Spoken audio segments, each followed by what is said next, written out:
Good morning, good afternoon, and good evening, everybody, and welcome back to Rush Racing League Division number 6, Season 9 here. This time we are tackling the deserts of Qatar here in Rush Racing League. It is going to be a very fun night. It's already been drama here in Qatar so far with all the other divisions that have run before us.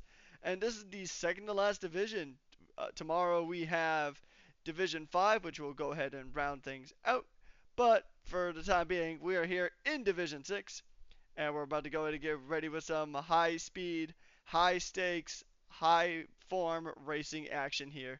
Division 6 has already been quite the hotbed of very strong racing here so far this season. We had a certified banger in Jeddah, a very chaotic race in Monaco. Will Qatar be the same? Let's find out. My name is Patrick Coleman, aka Rekus, and I'll be one of your hosts and commentators for this race. Alongside me is Myrocat. How are you doing today, mate? Hello. I'm doing very good. I'm very happy to be back after a short break, but I'm very excited for this race. A short qualifying with 50% race, 29 laps to be exact. A lot of strategies to be possible, but the most likely I think will be a medium to hards or hard to mediums. I mean, there's a very good chance it may end up even being a two-stop, considering how high tire Yeah. degradation is here. The drivers have loaded into the lobby, so we're gonna go ahead and do my personal favorite thing, and we are gonna go ahead and send this one to track. So here we are. We are here in Qatar at the Losail International Circuit, a circuit that was originally created for MotoGP, and it has been also used in a few other different racing series, such as, well, Formula One, and also it has been used in the World Endurance Championship for the 1812 kilometers of Qatar. So, I mean, this track has seen quite a lot of use in quite a lot of different vehicles.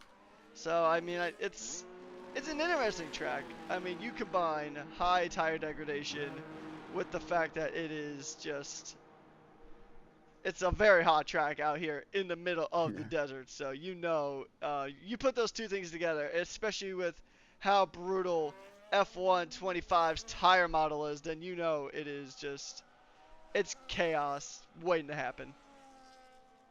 Yeah, that's that's why we're also racing in Qatar in the night because it's just too warm. If we were racing in the day, the tires would just explode, and that's not safe.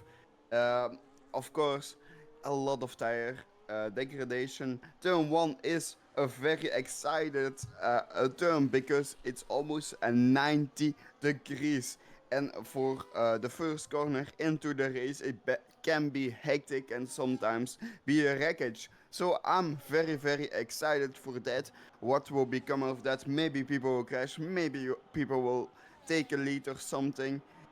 It's gonna be very excited. I'm looking forward to it.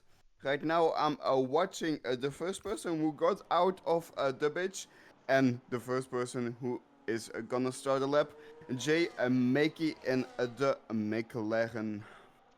Indeed, we're On the gonna straight already. Oh, on you the can take it. straight already, going into the 90-degree corner, almost 90-degree corner.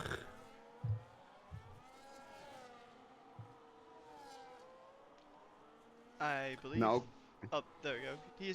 oh, She's back. yeah. Uh, Now a couple corners further, I had some technical issues, but doesn't matter. And it looks like I think they invalidated Jay and Makey just outside the line a couple corners before they had a very good run already, but invalidated the lap. That's why they stopped the lap and let the McLaren through. Or it's just a tactic to give a slipstream to their teammates. We can go to their teammates, maybe Jekyll, who is now in front.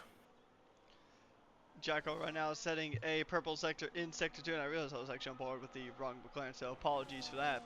So now we see the other McLaren of Jacko getting ready to set the first flying lap of the entire session right now. He's about to make his way through turn number 16, and he's going to go in and put the pedal to the metal, foot to the floor, and he's going to go ahead and roar down the back straight. A 122.397 to go ahead and kick things off here. There's a kick Sauber directly behind of Chevy Wolves. What is this time going to be? It's going to be a nope, he's not a time at all. I think he might have invalidated beforehand, so that might have been the cause of that. So it's early stages in qualifying. It is short quali, so it is going to be one single chance, just like we saw in Division 4. You get one chance to really go ahead and get a very good lap on the board. So we have some time set up right now. Dwight is just about a second off the pace of Jackal. Breadman, 6.5 tenths of a second behind. I mean, things are really starting to heat up here in qualifying. Just like the track tends to get really hot here. But obviously, once we get closer and closer to that final 2 or 3 minutes, we will go ahead and see the quickest times.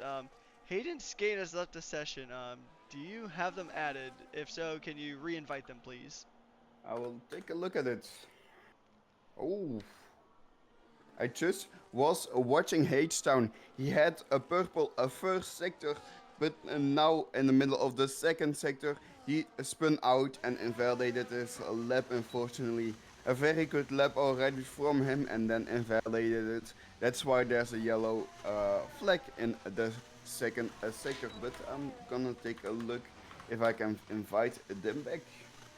Yeah, it's unfortunate there for H-Town.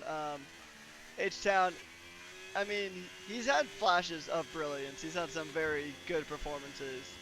I mean, he had a really strong showing in Jeddah, but unfortunately, penalties really kind of threw a wrench into that scheme.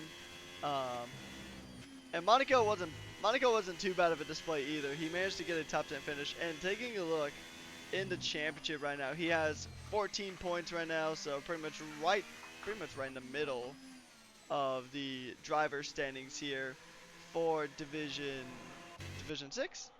Championship leader right now is the driver that we're actually about to go on board with. It is TMT Legend, but him and MPJ are tied so far in this championship. Obviously, MPJ is unfortunate here, being subbed in by Crazy Ferret.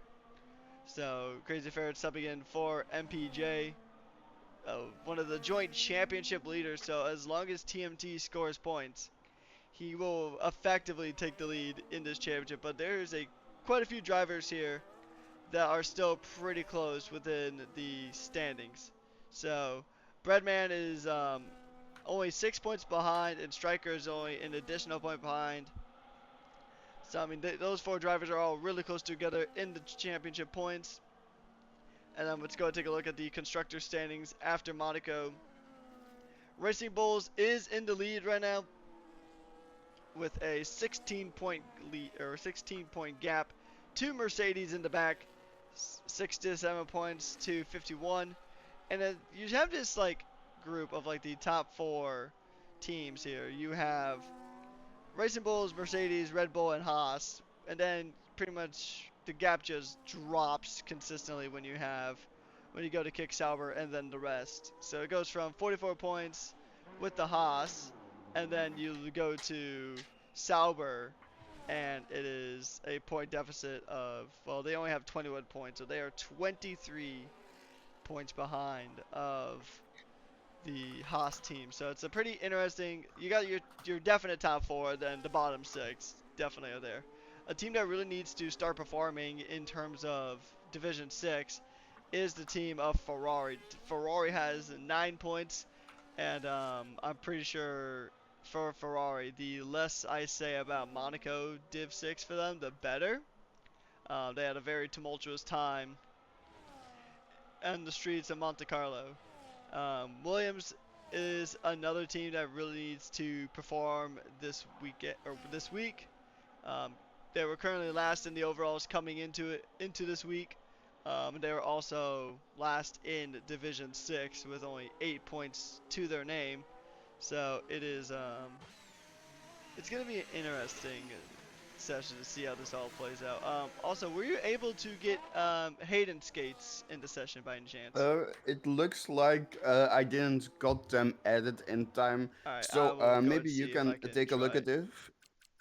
And Oh, there by we the go. way, in the Twitch chat, they asked.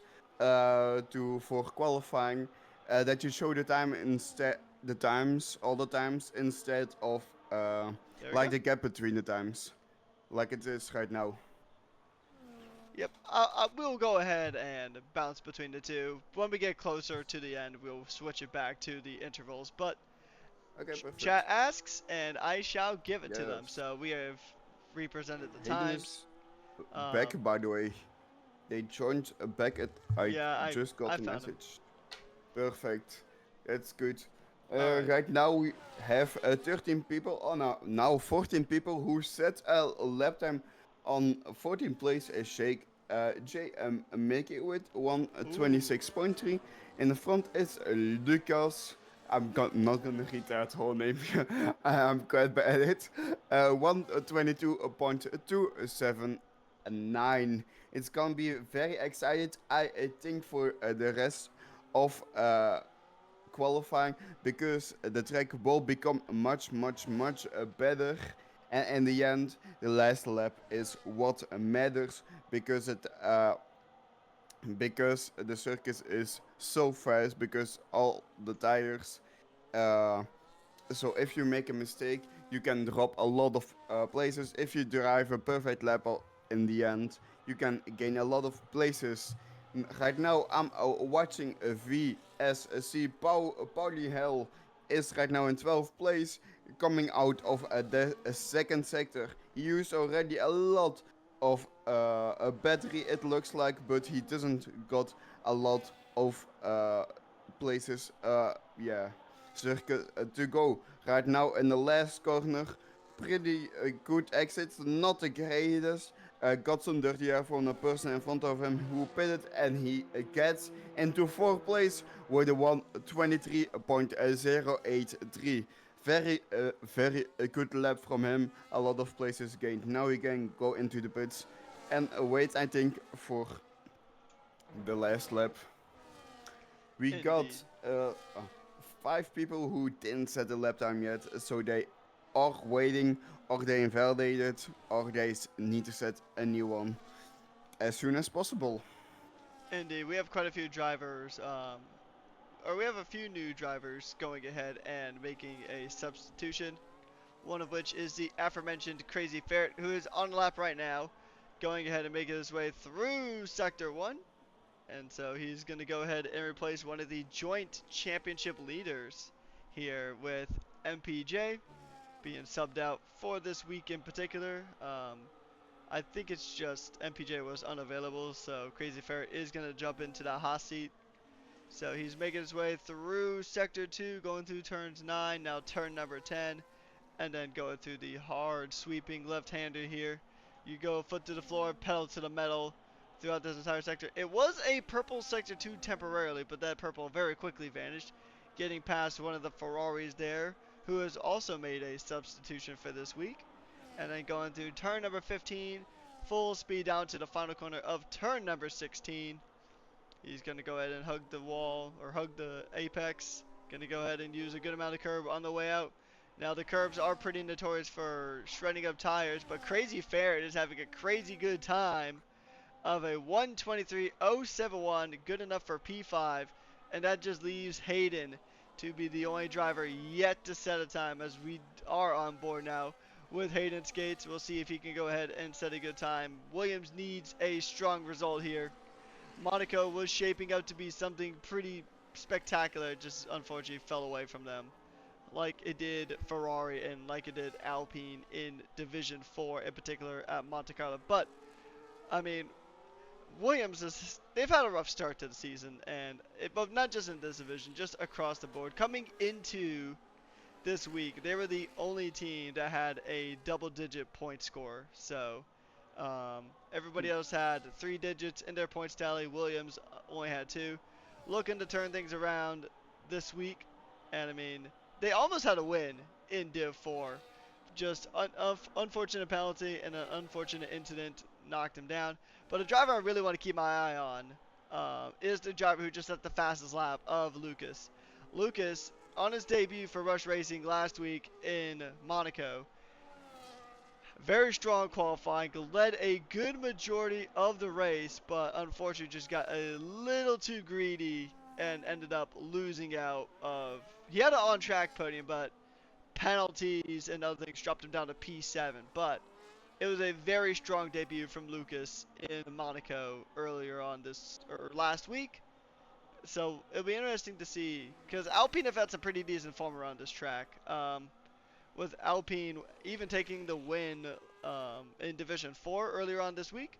So I mean, there's definitely a lot to play for here on Qatar.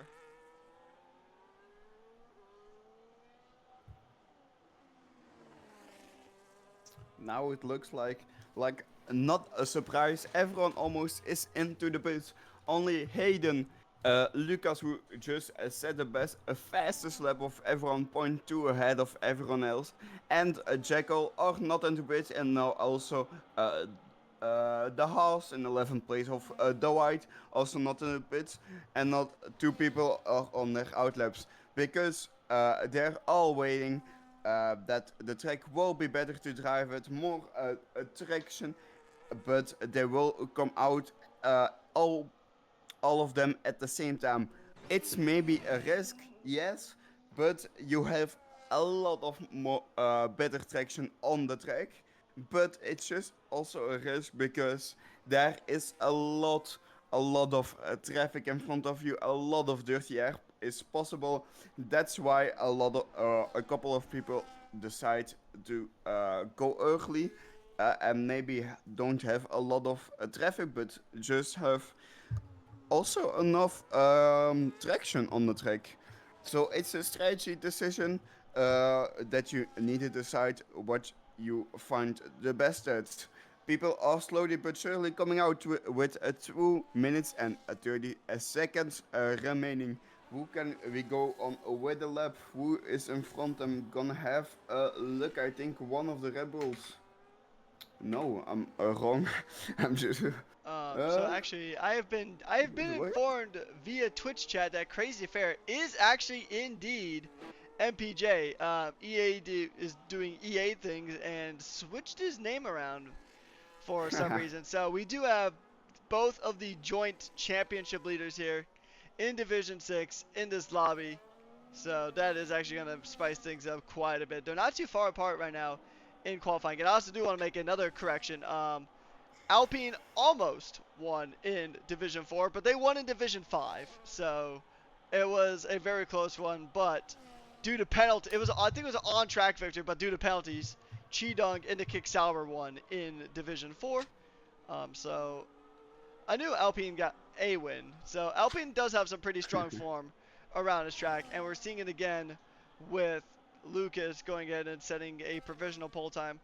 But the sub-in that Williams made of Tazio is actually doing a very good job here. He is in P6 right now, and we're going to go ahead and just show just the gaps that we have right now. So, I mean, only the top three or actually top four are within a second of Lucas here. So it's a pretty interesting spread throughout Division 6 here tonight.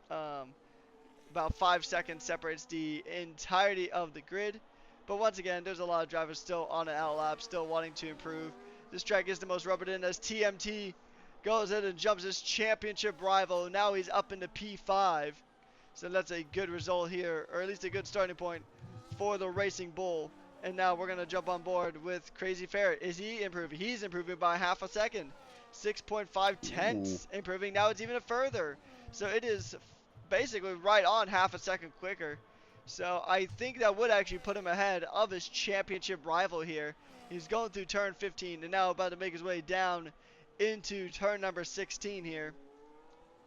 We'll see if this is going to play out in the favor of the Haas driver.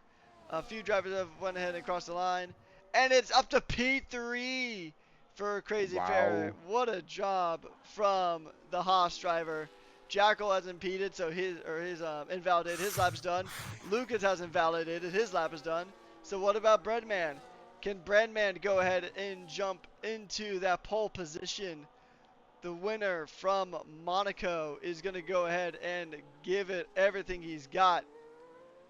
So we'll see if he can go ahead and get this through. And he does it for H-Town out of left field. The man from Houston up into P3. A very solid qualifying performance. Like we saw in Jeddah, a few of the drivers down in the back of the field are wrapping up their lap. Hayden is done. J. Mackey is done. We'll see about the other kick salver of Chevy. Well, he is invalidated, so he is definitely done. And then let's go ahead and get on board with MSG. Um, is he going to go ahead and make some moves here? He is in P10 at the moment, coming across the line. He will remain. He did not improve. So the only driver that is left across the line is not improving either. It is Krojak, who has been subbed in for Ferrari today. And yeah, that's a pretty big point, or pretty big qualifying spread. But obviously, everything can change in the race here. Yeah, what a chaotic ending for qualifying. You always see it in qualifying in Racing League. In the beginning, everyone is just chilling with each other, but at the end, it's just a pole. Everyone is winning a time, and it's just a chaos. The field is spread out of nowhere. You can gain a lot of places in at the end of qualifying. So that's why I love qualifying. The chaos at the end. Now I'm very curious what we will see in the race. Lucas, of course, has the best time.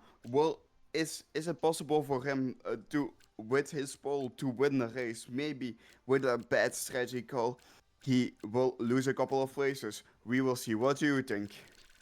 I think it's going to be pretty fun. So speed running through our qualifying order. It is Lucas to Jackal to H-Town to Breadman to Crazy Fair aka MPJ to Chevy to TMT, Uncle Morty, VSC, MSG, DM, Tazio, Striker, Dwight, and then the rest of our grid here. I unfortunately ran out of time to finish it up, but we'll once again see it once we go ahead and get racing here in Qatar. Tire degradation is a massive talking point when it comes to the circuit. Tire degradation is incredibly high, especially if you're one of the drivers, one of the brave souls, if you will, competing here at Rush Racing League on a controller.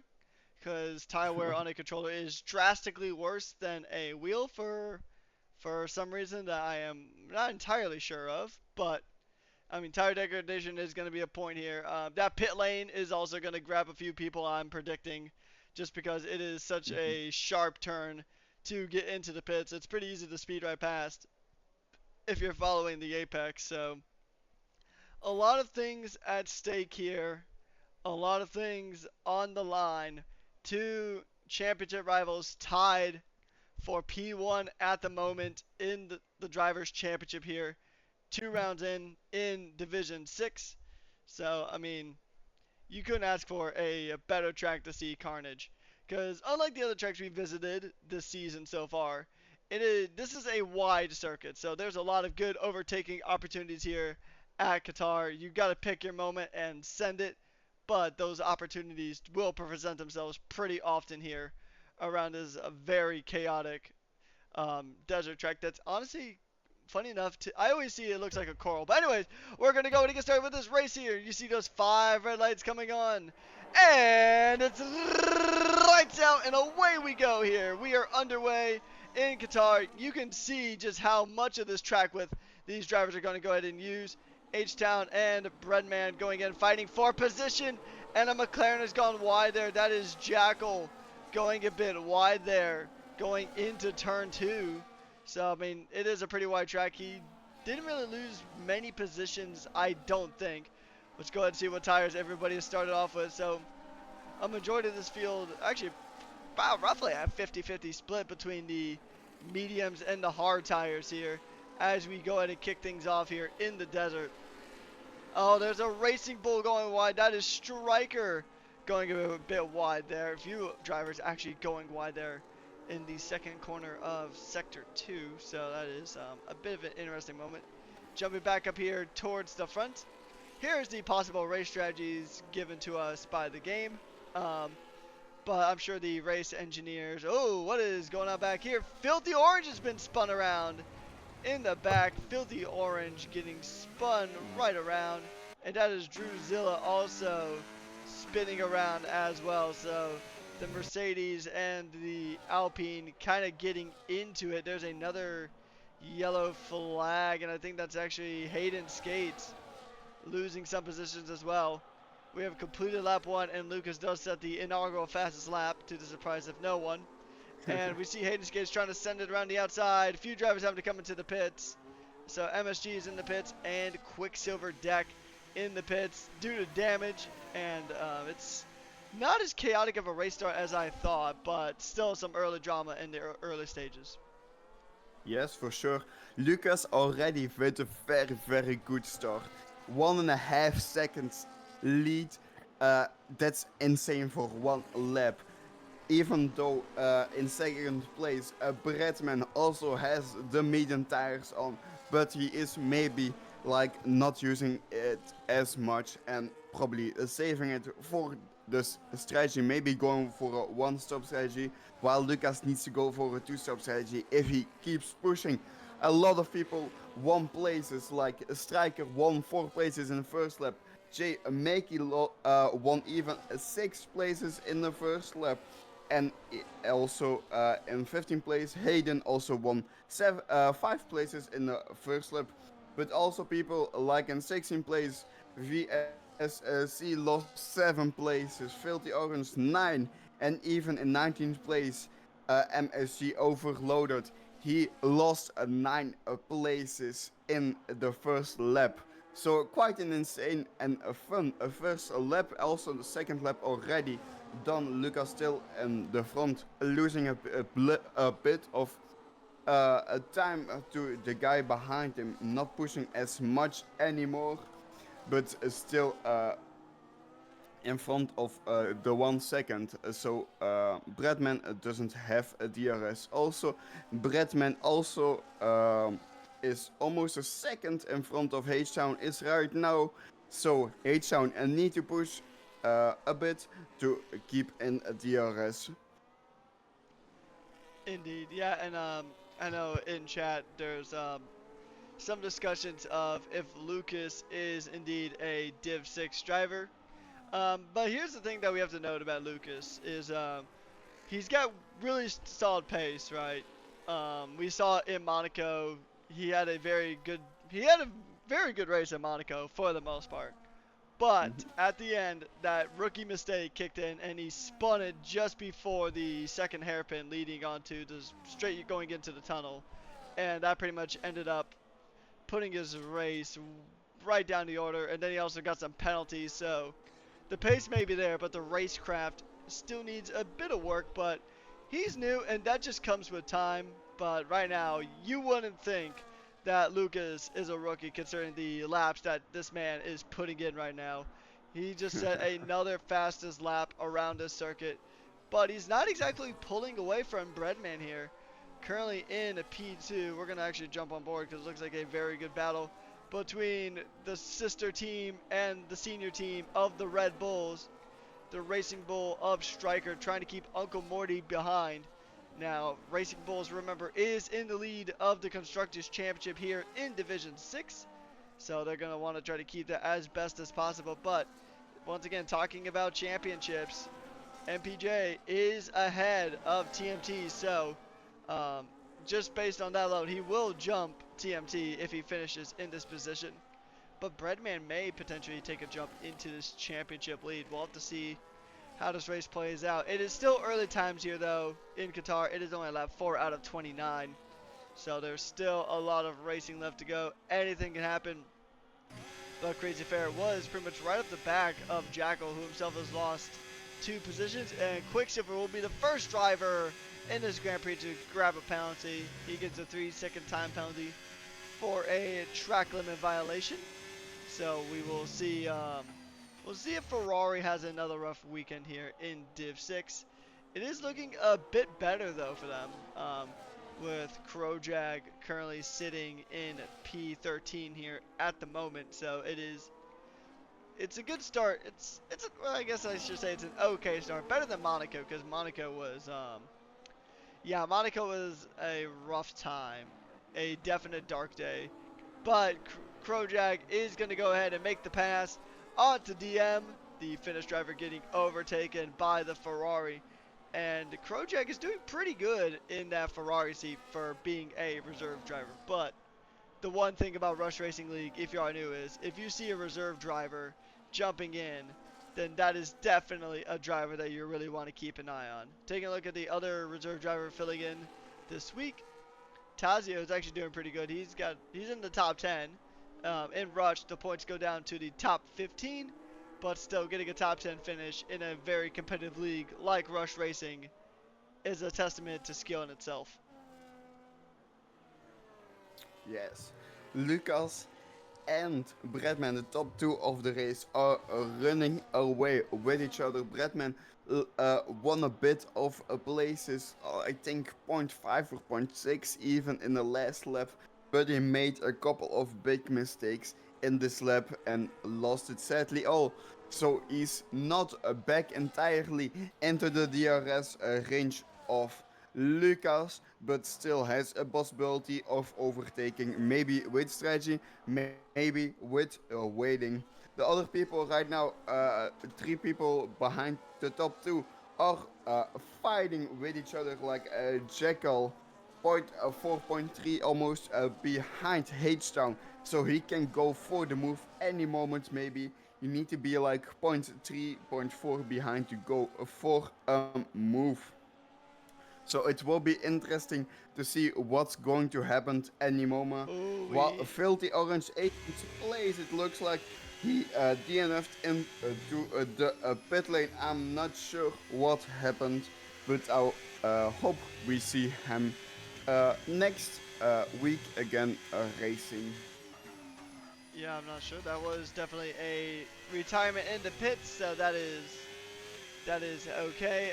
Maybe we can get a award from Seb or wow, I can't even English. Sebi or Vettel, one of those two. I think Vettel would be the better one.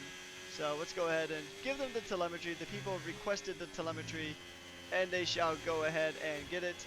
So we're on board now with H-Town, looking at the very aggressive Jackal that is straightly behind him. And Hades Gates has indeed left the session once again. Um, we'll try to get him invited here momentarily. We're going to wait and see if Jackal does get the pass here. Good car positioning there from H-Town, closing that door. He doesn't want to let Jackal through, and Jackal might just have to tuck right in for another lap. I'm going to try to get Hayden re-invited here really quickly. The invite has been sent, so hopefully he'll be able to rejoin. That's fast. Wow. But if these two keep battling it out, that's going to allow Crazy Fair to go ahead and jump right back into this and potentially get a podium, which would do wonders for him and Haas in the championships. Jekyll is still behind him, very, very close to H-Town for the podium position. 0.6 behind. A bit struggling with dirty air, it looks like, so he needs to push a bit to get back. Maybe with the DRS he can gain a lot, and that will almost be their DRS. So we get another penalty for track limit violations, the classic 3 seconds. Jekyll almost coming into the DRS zone, 0.6 behind, and with all the battery he can maybe go for a move. Let's see what he can do. Main straights coming up any moment.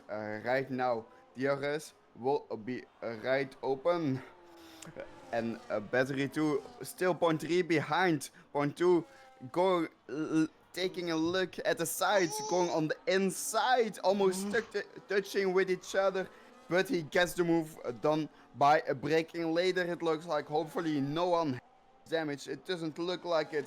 Standard damage is on here at Rush Racing League, but H-Town wants to position back any moment. He didn't lose any time almost, but now has a lot of dirty air, and he is struggling from it. It looks like, while Jekyll has the worst tires because he has hard tires, while H-Town has the medium tires. We get another 3 seconds from the white in 11th place. H-Town losing a bit of a time right there, and looks like maybe MPJ can go for a move on him any moment if he gets a good exit or a good lap coming in. Indeed, yeah, Jackal doing a very good job of getting that move done. And something worth noting is that considering that tire degradation is such a big concern here, I'm starting to think that, I mean, because that gap is steadied with Breadman and Lucas here, but I think he might just be trying to manage the tires, just because tire degradation is such a big factor around this circuit. So he doesn't want to push too hard and burn out those medium tires too quickly. He's not exactly close enough to get a lot of that dirty air that also affects the tires. So I think in the long run, this is probably going to be better for Breadman to kind of go ahead and pace himself and stay within touching distance of the Alpine, but not just absolutely get gapped or not be right up on his rear wing constantly, just because that will tear through your tires a lot quicker. Jocko can definitely afford to do that though, because he is on that harder tire compound. So he'll probably get to around halfway through the race. I'd say maybe like 15 or 16 optimistically if he continues to take care of the tires. But it's probably going to be a bit earlier than that for the tire change here. But you also got to consider that the hard tires, you need to make them last if you're going to want to do a one stop here. One stop is in theory optimal, but sometimes the tire deficit that you suffer towards the end of the race versus that of a two stop here, if you did hard to medium, sometimes it can play out in your favor. It really just depends on how good your own personal tire management is, but we have seen some drivers push these tires to the absolute limit, which is definitely a big factor here in this current game of F1 25.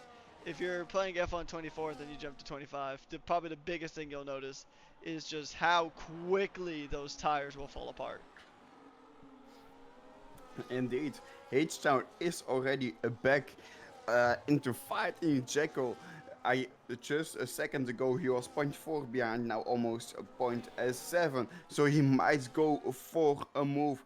But Jekyll again manages tires very good. He is losing time in yeah, he's losing time to second place, but it doesn't matter if you want to go for a one stop and maybe win some time, because right now he has free air, fully free air, 5.6 seconds behind a Bradman. So it's easier to manage the tires instead of fighting with someone or being behind, very close behind, and having a dirty air.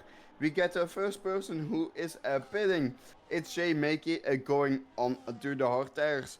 I'm not sure if he wants to go to the end with the hard tires. It's possible, of course, it's possible, but it will take a lot of free air and saving the tires. But the race leader from a second ago, Lucas, after 10 laps on the medium tires, he is going into the pits. The same with MPJ, and he goes on the hard with a very good stop. MPJ goes on also on the hards indeed, so they probably want to last it to the end. But let's see what they are gonna do. Lucas right now is in 11th place. 1.4 seconds, 1.5 seconds behind 10th place with fresh hard tires, so he will win a lot of time, but he will have a lot of traffic and dirty air, and that's not ideal if you want to save tires. Indeed, it's not, because I mean, you really gotta try to push to try to get through this traffic. Because if you get stuck in traffic, you tend to lose time, and then that makes your undercut strategy just fall apart at the seams. So, I mean, ideally, when you do the undercut strategy, you want the best outlap humanly possible. And then if you're trying to do the undercut or the overcut like what Breadman is going to go for here in that P1 position, you really need to make sure that your in-lap is equal or better than the outlap of the car that pitted before you. So, I mean, it's possible, but I think this traffic is really going to bite Lucas here in terms of just like everybody in front of him has 10 lap old tires and soon to be 11 lap old tires once they cross the start finish line here. So a lot of drivers are on the older tires here. A few drivers also making pit stops. H-Town's making a pit stop. Crow Jag's making a pit stop, so they're going to go ahead and shed those medium tires and probably, yep, straight onto the hards, like I basically predicted, like we kind of expected at this point. But the question is, how long is Breadman going to go? Because Breadman right now, I mean, he's got about a 6.4 second gap to Jackal. But when he pits, Jackal's going to inherit the lead, that's for certain. Because Jackal, Chevy, Striker, Tazio, Uncle, Morty, and then all the other drivers on the hard compound, they're gonna go for a bit longer. Because ideally, they'll probably try to make it, if possible, to lap at least 15, because you Hmm. really don't want to put those, or you really don't want to take those mediums more than like maybe 10 or 12 laps. Yeah, nice overcut probably from Batman. So, Batman, if I say it's Batman, in the end he will probably have, if he does the overcut good, he will have very, very fast hard tires. So that will maybe give him an advantage. But uh, I didn't expect him, but he goes after 12 laps on the medium tires into the pits. He will have less traffic and uh, better tires than Lucas, but in practice, you never know what's gonna happen. Lucas right now is in DRS uh, from DMO and overtakes him with the battery now going for the Haas, the white, in 6th place. Right now, he is in 7th place, looking to get back in 1st place as soon as possible, so he has free air and maybe can do the one stop. Jekyll is right now in 1st place with Chevy, the teammate of Haystown, who was fighting with Jekyll but gone into the pits. Behind him, J Jay Mackey. Makey also gets a 3 second. It looks like I just pitted, so he is at the back of the grid. Jekyll now with a free air, it's optimal for him. So he can save a lot of tires and go for the one stop and maybe fight for the win, because he's having a very, very good race already. Indeed, yeah. I mean, it's interesting to see how this race is playing out so far. I mean, Lucas right now, the undercut definitely worked massive wonders for him. I mean, he is about a second and a half ahead of Breadman, who is essentially his main rival for this race. It was his main rival back in Monaco too. So I mean, the rivalry between Lucas and Breadman is going to be a fun one. These drivers can race hard. As Breadman now goes through, he passes DM, who I believe is still on the older set of tires, and Mhm. now he's got to try to claw that gap to the 1.8 second gap that he has to Lucas. And all the drivers ahead of him still need to pit in, so Lucas will retake that race lead once these drivers go ahead and make their pit stops. But Lucas is 1.4 seconds behind Uncle Morty, and we'll see if Uncle Morty puts up a lot of resistance here. Not super likely, considering that he is on the older tires and Lucas is on those fresher, hard tires. Um, he's got a lot of battery to play with too. About 90% battery. So it's good stuff from him so far. But this is what happened in Monaco as well. We had a really good start to the race, and then just when he got under pressure from Breadman, it really just kind of fell apart from there. So hopefully for the sake of Lucas, that doesn't happen again. But I know Breadman is gonna definitely try to make history repeat itself here.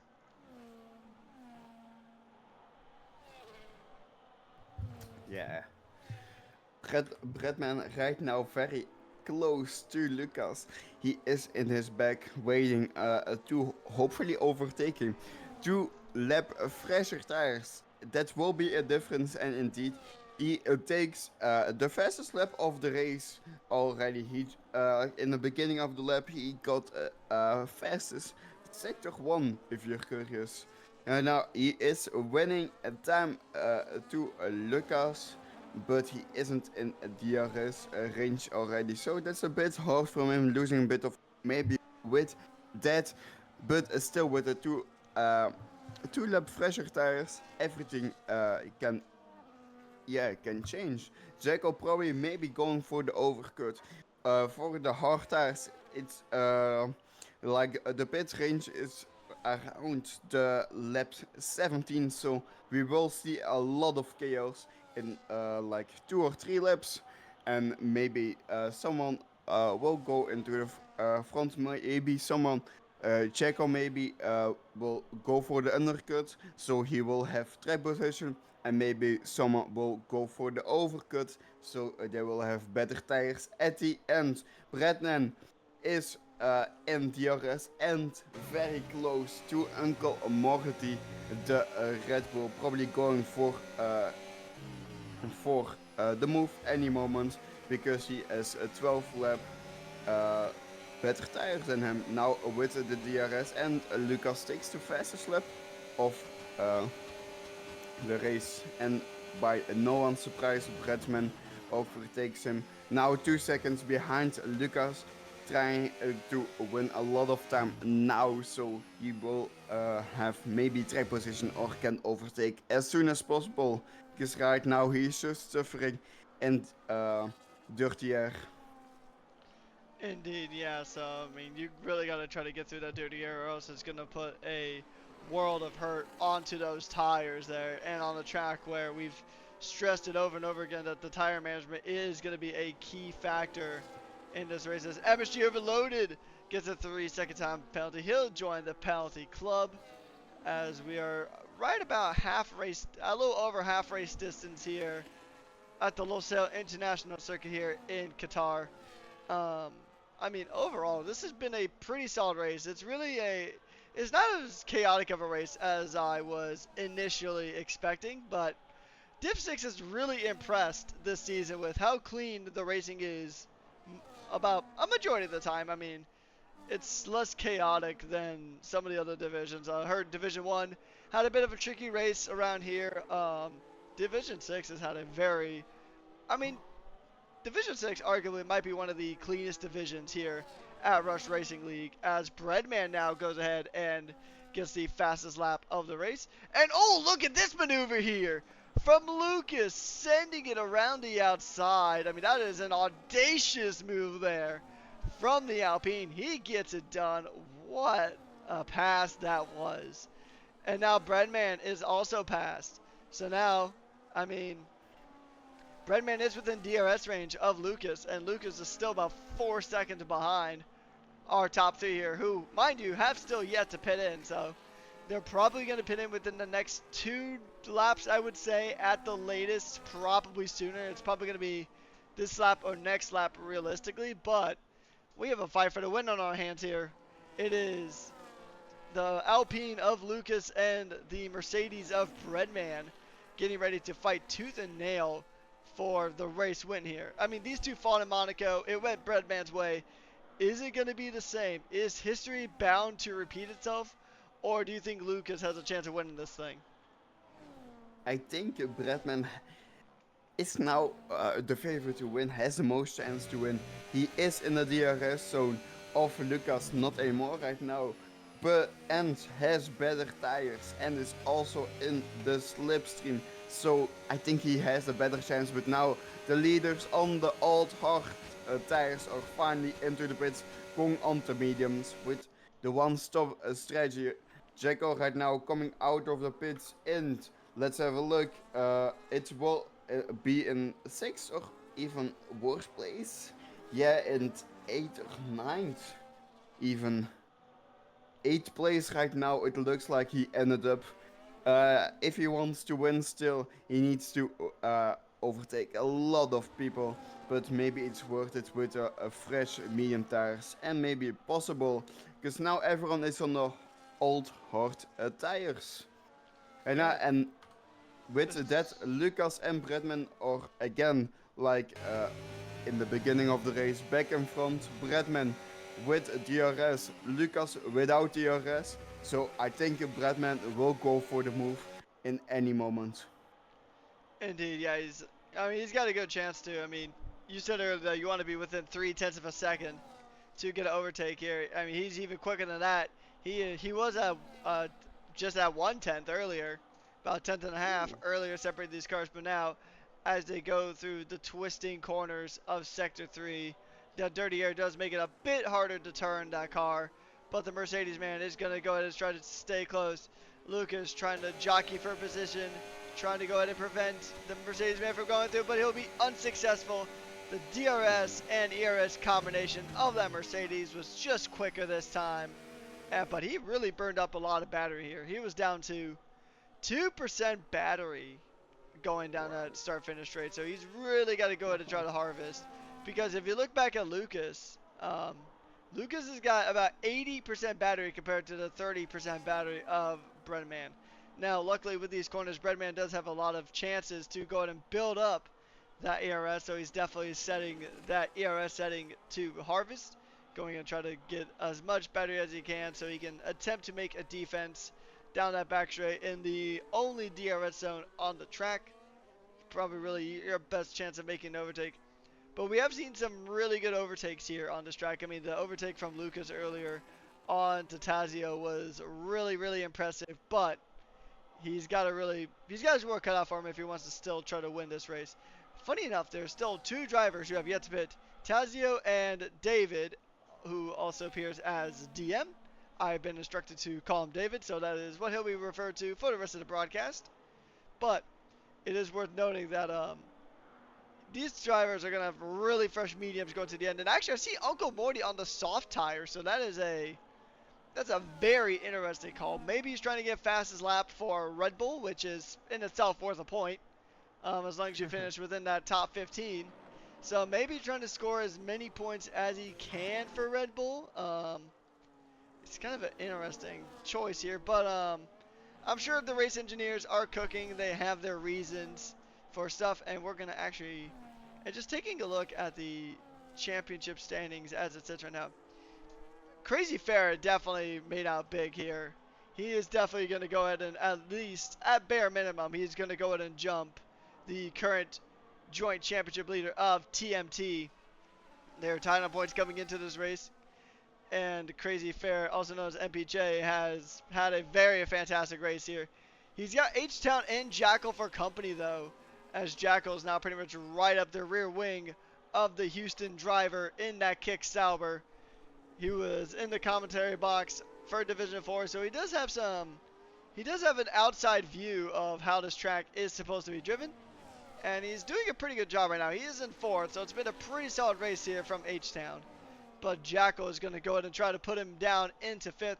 Let's take a look at some of our big movers here in today's race. So, Breadman has moved up 3 positions here. The driver who's moved to the most positions is actually the Ferrari of Krojag. Now, Ferrari have been needing a good result here this season. It's been a really up and down season. I mean, they started off on a really good high note. They ended up winning in round 1. Actually, I think overall they took the first victory in the entirety of Rush Racing League Season 9 when Ferrari won in Jeddah. Yeah, so Jono actually won Division 1 round 1. So Ferrari started on top, but after that, their season just kind of started falling away bit by bit. Division 3 has been a really strong division for Ferrari, but Division 6 has been a massive weak point here. They are the team in P9 in the constructors here in this division. Only a singular point ahead of Williams, which Williams is not having a fantastic race by any standards, as Tazio does get overtaken once again. But jumping up back to this podium battle here between Ferret and H-Town. H-Town back up into those podium spots as we are at lap 21 out of 29. In a few laps time, we are going to have to do our driver of the day here. So I'm curious to see who your opinion is when it comes to driver of the day. But I have my pick, but we can discuss him a little later. There's still quite a good amount of racing to go before we get to that point.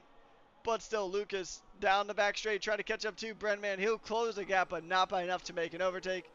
But Breadman does have those fresher tires, and he's in clear air, so I think he's got a good shot at winning this. But we were saying that in Division 4, but then everything just kind of really kicked off here towards the final few laps. So, what are your thoughts coming into the last few laps of this Grand Prix? Ooh, it's a hard one. I saw a lot of strategies. Some people going for a 3-stop strategy, most people for the 1-stop strategy. Uh, of course, the top 2 is a lot, 14 and a half seconds in front of H-Town. That's a lot and a very, very impressive. So, I'm not sure. Jacko right now with Purple Sector 1, by the way. Going for podium, trying to go for a podium place. He had a very, very good race. I will give him that he might be driver of the day with the strategy, with his race pace, and the fighting that he did. H10 also very good race pace. A bit of a slower strategy, it looks like, but still also possible for driver of the day. I'm not sure. Jekyll is already now closer with the fresher and better tires, and probably will go for it any moment. He will have DRS while H-Town doesn't have DRS, but only 15% of his battery for Jekyll. Will he go for it? Is it possible on this straight 2% battery going side by side again on the inside, but he is in front and he takes the podium place from H-Town. So I'm not sure what to say. A lot of people are possible Ooh, for a H-Town driver looking of the day. Sorry to cut you off there, but H-Town was looking to retake here, retake the position. It was a very optimistic move, but not a realistically good spot to try to get everything done. He is still stuck behind Jacko, and I'll pass this one back to you. Yes, Lucas trying, I think, a back overtaking for the first place finish. They are both extending their lead from third place, so I think they both will end up in first and second place. Lucas going a bit wide, but gaining time with that, surprisingly. Maybe a warning, but he will have DRS. Let's have a look what he can do. On this main straight, 5% battery, that's not enough to overtake indeed. Without a surprise, he even lost time on the main straight, 0.7 right now behind. We can go back to Jacko. He is 14.8 seconds behind Lucas, but H-Town lost lost a bit of time from him because he has a bit of worse tires. 12 lap hard tires compared to 6 lap medium tires is a lot of difference, so that's why he's almost 2 seconds behind.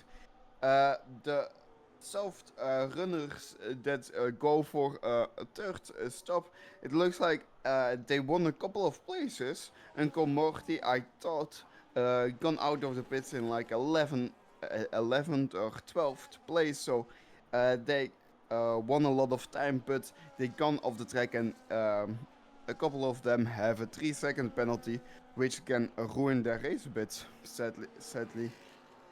Back in to the front, Lucas half a second behind. He is winning time slowly but surely with 5 laps left. Still in the dirty air, not the best for his tires. His tires are already worse than him. 10% battery coming into the main street with the DRS, Ooh. but Bradman has 35% battery, so it's not able to overtake Big Wreckers. Yeah, I think in general, just during the lap, Luke is just not harvesting enough battery here. I mean, he's using overtake in some of these corners when he really doesn't need to. He's trying to keep that gap closed. I can understand that, but I mean, you're really just losing out because these corners. I mean, the only corner you can maybe try to send an overtake on is the corner that H-Town tried to do it on earlier. But I mean, overall, I mean, your best chance to overtake is to burn that ERS down that back straight, um, and try to get the move done before turn one, or maybe even going into turn one. because you can overtake from pretty much any angle on turn 1. You might be able to get an overtake done here on this corner right here, but I mean, turn 10 and 11 might be a decent spot to try to maybe send an overtake, but I mean, for the most part, you really want to try to get the move done on that back straight. But now, as there's about 5 laps left to go in this race, soon to be 4, it is now time to go ahead and get our picks in for driver of the day. And I'm going to start off with mine. Ooh. It's still remaining as it is. It is the Ferrari of Krojag. He got subbed in here to Ferrari and is giving him one of their best results in Division 6. Fair enough, fair enough. It's probably a base, but I'm thinking I will go with Jekyll. A very, very good race, very good strategy. You will not get a second place, I'm guessing, because he's 14 seconds behind second place. But still, he made a lot of places. Very, very good strategy from him. And his race pace also very, very good. So I think I will go with Jekyll. But a lot of people like Grojak, H-Down, maybe also Bretman, who is now in a lead, are also possible for driver of the day. Too many people have a good race. I will say that. Too many people deserve it to be driver of the day. Indeed, yeah. I mean, there's a lot of good drives up and down the field. I mean, Tazio's, I mean, even though he's got a penalty, so he's going to lose at least 1, maybe 2 spots. But Tazio's still putting in a pretty decent result here for Williams. Just being subbed in, doing a very... Oh, that's something that's going to really change the race. Ooh. Once again, it's an Alpine driver getting a track limit penalty in the closing stages of the race. We saw it in Division 4. We're seeing it again in Division 2. Or, I'm sorry, Division 6. It is just... it just seems to be a trend for Alpine. By the way, in the chat, Pet Sebby has, let's have a look, has just a bot on both of you for a striker indeed. With 2 or 3 laps left, we're gonna do that right now, I think. Yep, that is something we can definitely do. Alright, so we'll go just made a move. He did, yeah, right into the turn. He got the move done on the Chevy Wolves.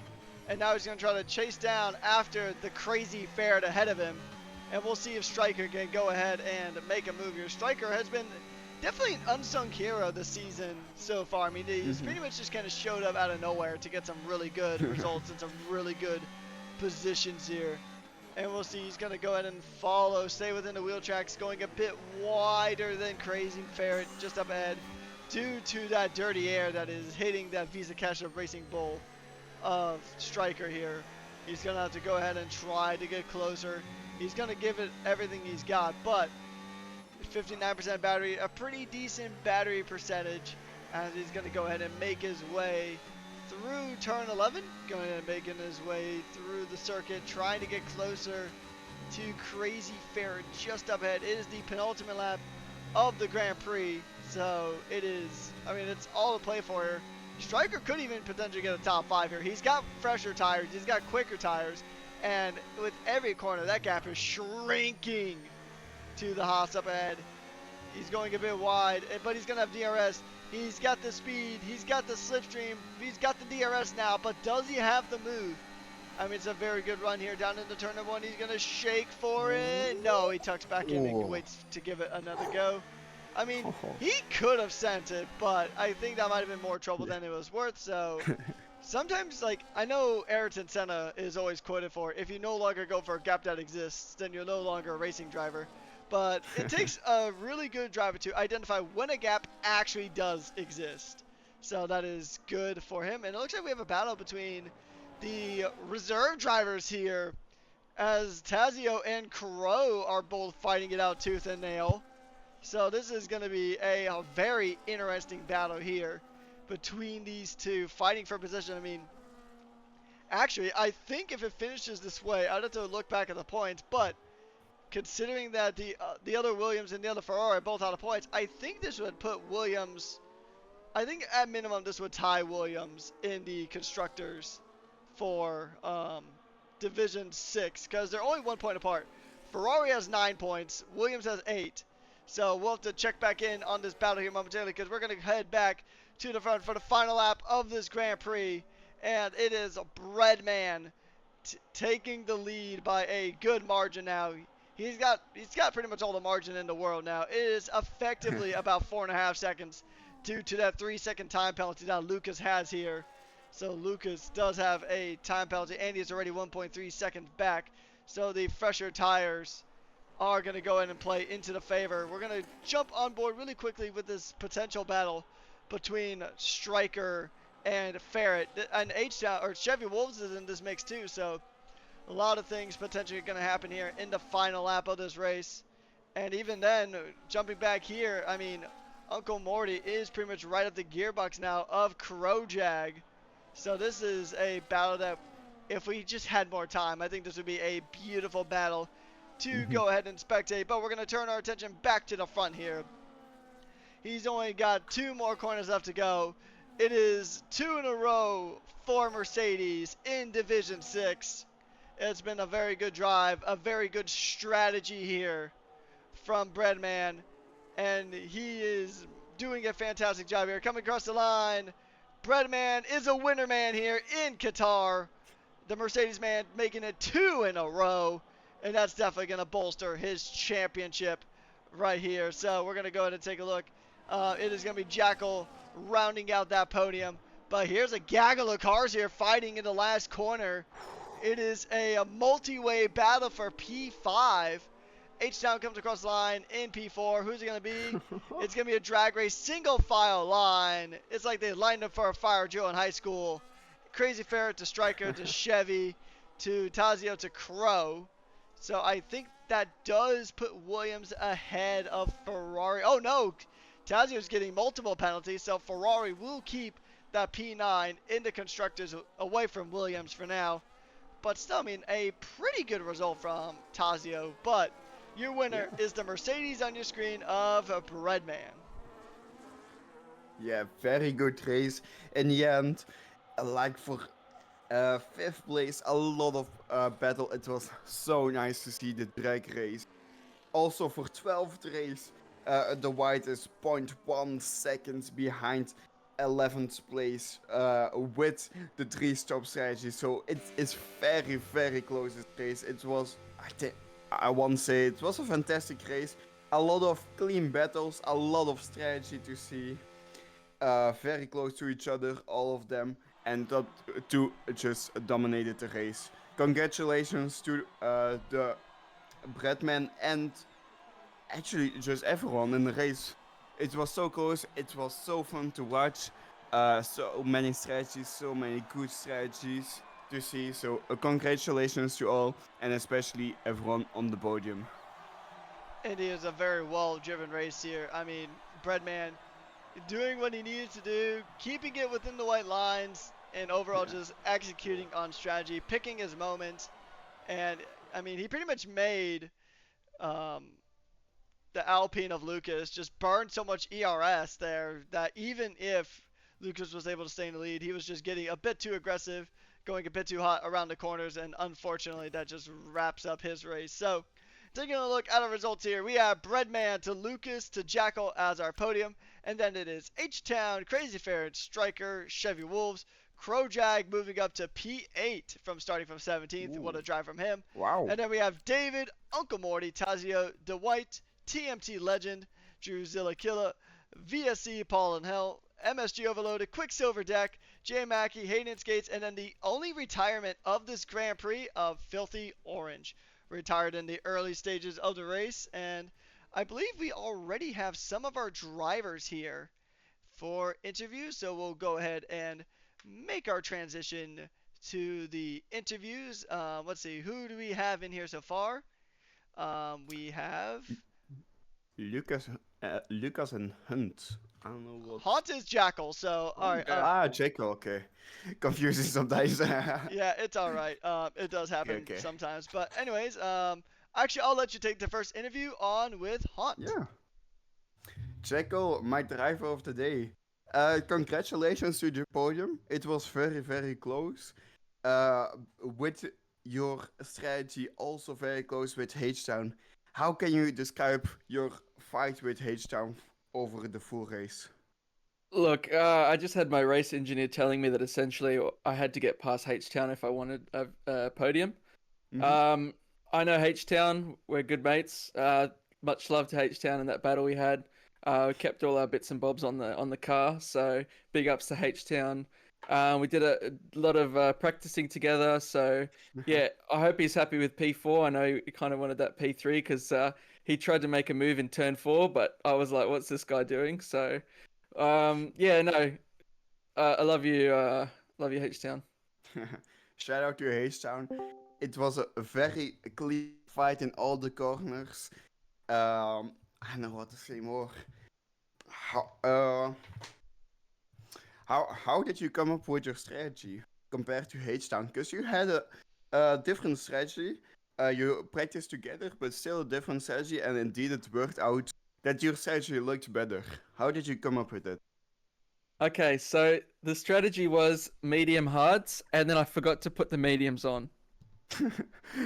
Ooh. Yeah, that's literally what it was. And then I asked my engineer, how many laps do you reckon I could take this? He said, can you go to lap 19? Got to lap 17. I was at risking a puncture. I said, I got to pit. So lap 18, I pitted. Came out into some traffic. I think two of the Red Bulls needed to pit and the Haas needed to pit. H Town and the Haas was in front of me. The Mhm. Haas was kind of holding me up. So in sector three, H Town was holding me up a little bit. Got He got past the Haas. Then I had to get another lap around to get past the Haas, but he let me through pretty easily. And then yeah, it was a little bit of a battle with H Town. And then it was just bring it home from there. Wow. Congratulations on the podium. I hope you will have a rest of a season, good season. I hope you're happy with the podium place. Of course, I don't think anybody would not be happy with podium place. 14 seconds, oh, actually like 13 seconds behind second place, but still very very good race. But Yeah, we go. just with that in P2 in quali, Mhm. that start for me was shocking. It pushed me back. I definitely could have been up there, but that I just had such a bad start, and I just yeah had wheel spin, and then people went around me, and I went wide. So it was good to reclaim that. Mhm. Still very good race. Congratulations to reclaim it for next races. Good luck, but we go to second place. That would be Lucas. Well, hang on. I still got to do my interview question. So, Yeah. all right. So, Jackal, I mean, it was a good race from you. I mean, unfortunately, it wasn't as bad as of the Ferrari strategy in Jeddah, where they actually switched to the wet tires on a dry track, and I think Aston also did that in a separate division. They did it to the Inters, but you didn't start on the tire you wanted to, but overall you did do a very good job given what you had to deal with. But so overall it was a good race for you, but it is 100% of Singapore next week. What are your thoughts? Yeah, look, I've never been strong with races that are 100%. I did okay in Monaco because it was short, even though it's Monaco. I did pretty well here. It's a pretty short race, 100%. Like it's gonna. Oh, like my foot is dead. Like I'm not even kidding. My right foot is numb. I could not feel the pedal anymore. So I don't know how I'm gonna go with another 100%. But yeah, the team's working really hard. Love the team. Love the guys. Shout out to McLaren. We needed this, and yeah, I think we'll be celebrating for a little bit before we even think about Singapore. As you guys should. I mean, yeah, I mean you pretty much said it. It was definitely a result that you needed. Just overall, it's a good morale boost as well. I mean, you guys are currently sixth in the constructors for Division Six, so I mean that's definitely a very healthy amount of points going into your guys' direction. Thank you so much for popping on in, and congrats on the P3.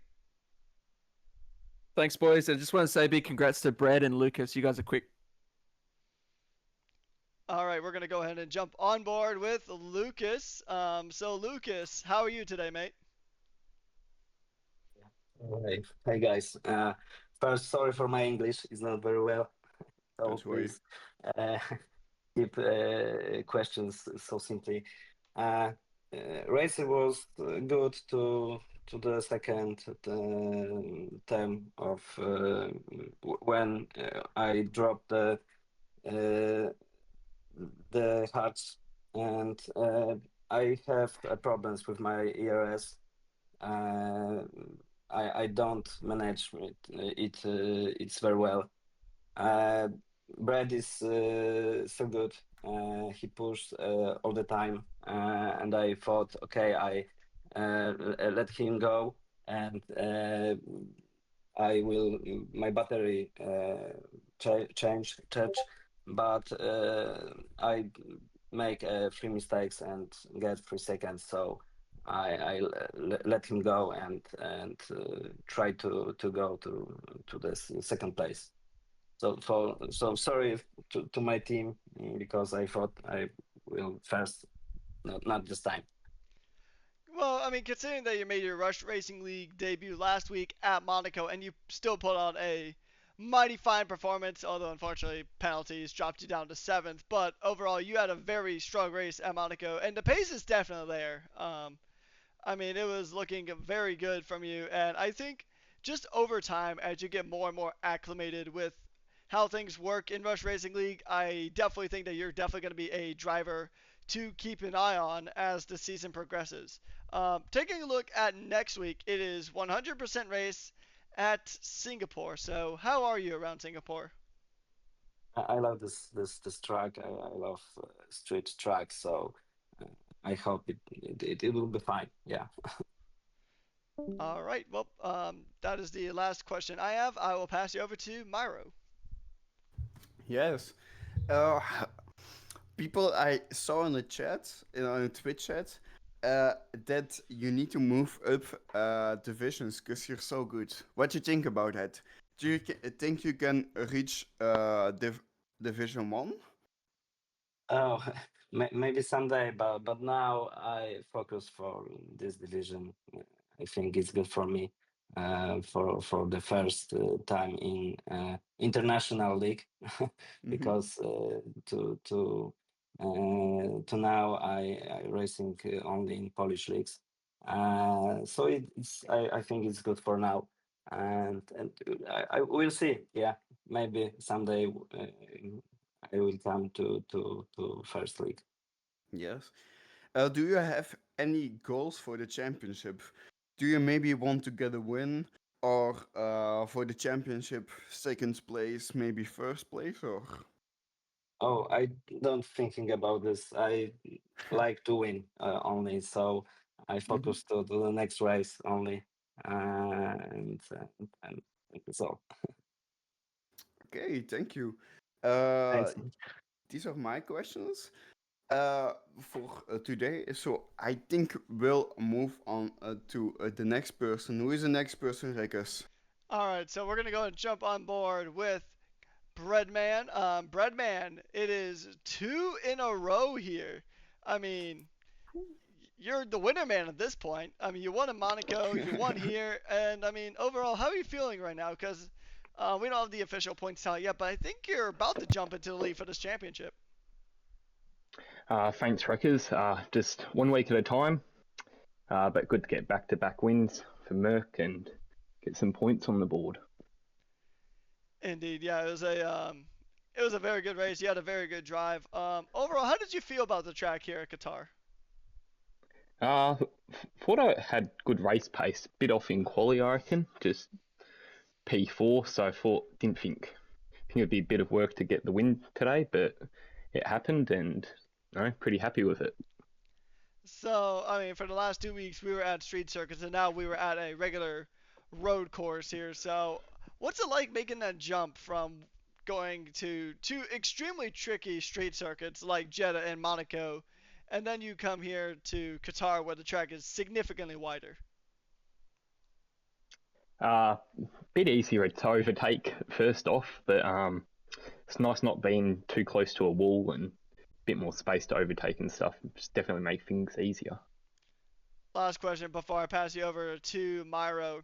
Looking at 100% Singapore, so we go from a road course back to the streets. So how do you feel about your race pace around Singapore? I think we had a, what do you call it? Bit of pre-season there. I think I finished like 16th or something, but had a bit of wing damage, so hopefully we can do better than that. That's what I'll be aiming for next week and see how it goes. All right, once again, congratulations on the race win. Back-to-back wins for the Merc Man. And I will pass you over to Myro. Yes, thank you. Uh, Also, I want to say congratulations on the dominating win. You dominated this race so hard. How do you do this? What is your strategy to win all of those races, dominating all of it? How?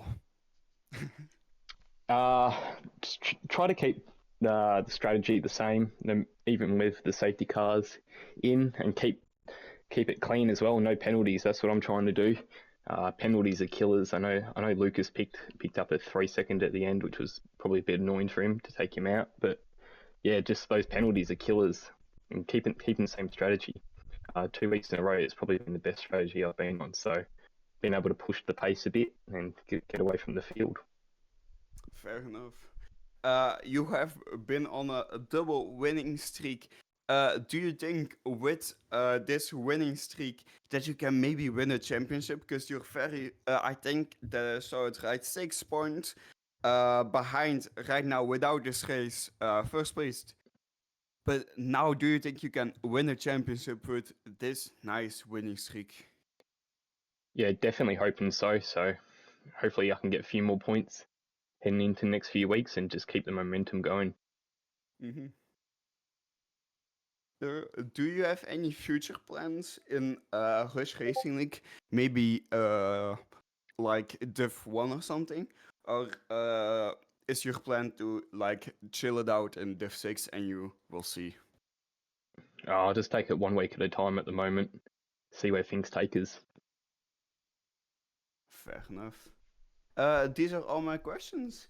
So I think I will pass it back to you, Rickers. And again, congratulations on the double winning streak, dominating this race.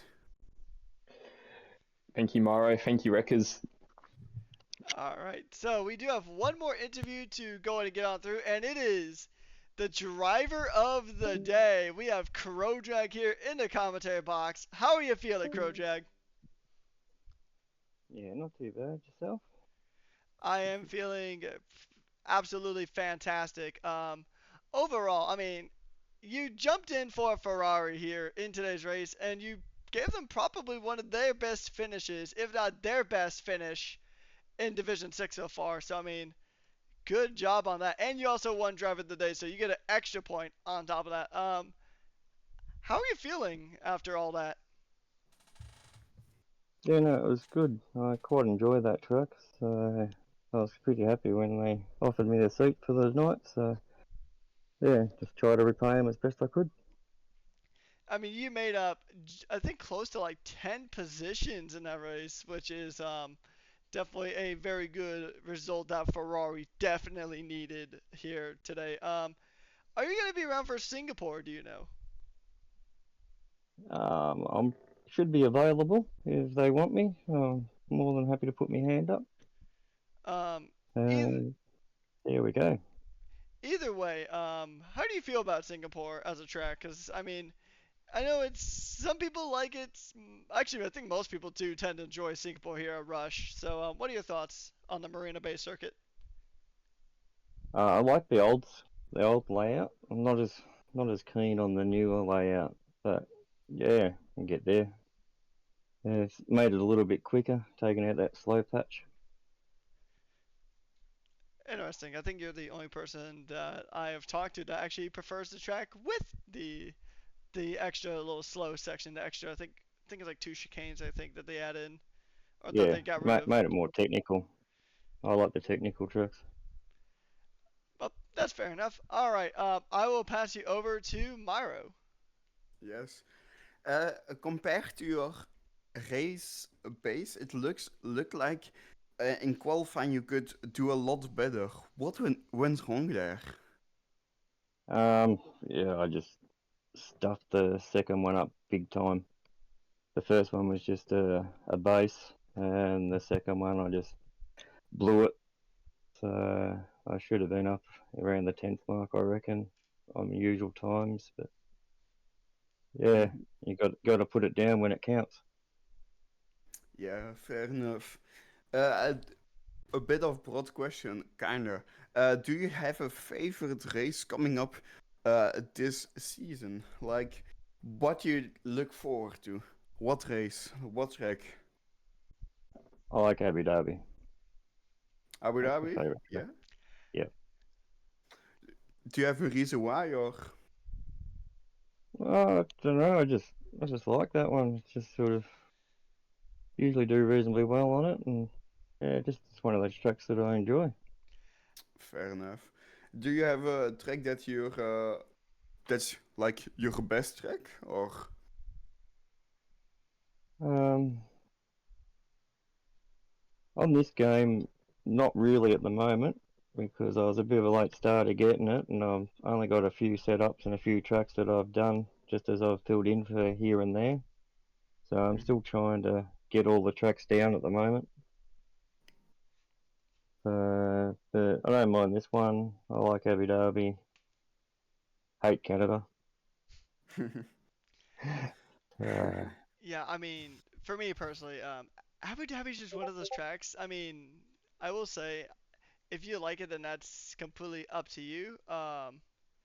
But Abu Dhabi's just not a track I'm a big fan of. But hey, I mean, I will always remember that. I think it was a Division 5 race where we had a three-person comm team commentating that Abu Dhabi race. It was a blast. But anyways, Yes. did you have any more questions, Myro? I don't think so. Still, again, congratulations to being driver of the day.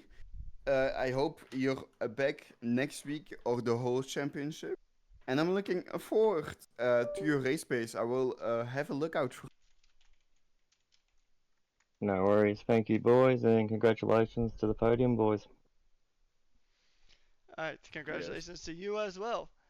All right, that's going to go ahead and wrap us up here at Rush Racing League here. It is time for us to go ahead and send the stream off into the sunset. But do you have anything you'd like to say, Myro, before we go ahead and wrap up our stream here?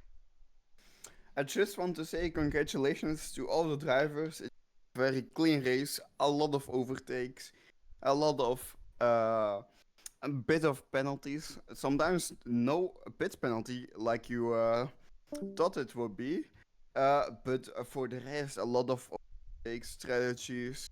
It was very clean. Congratulations to all. Um, it was very fun to commentate, and I hope I will be back next week. All right, yeah. And before we go ahead and send this one off, once again, thank you to you, Myro, for joining me this stream and jumping Of in course. for Division 6 commentary. And then, of course, we wouldn't be here without our very fantastic sponsors. Big shout out to Sim Racing Center, Sim Lab, Pagnian, and, of course, our big sponsor, AI369. You guys are all absolutely fantastic. We love you guys so much, and we love everybody who tuned in to the stream. If you are new, if you are a regular, thank you guys so much. And tune in tomorrow for the final division of the week, which is Mhm. division number 3. So, thank you guys so much for tuning in. Once again, on behalf of Myro, my name is Patrick Coleman, aka Rekus. We've been your host and commentators for today's stream, and we'll see you guys next time. Have a good night.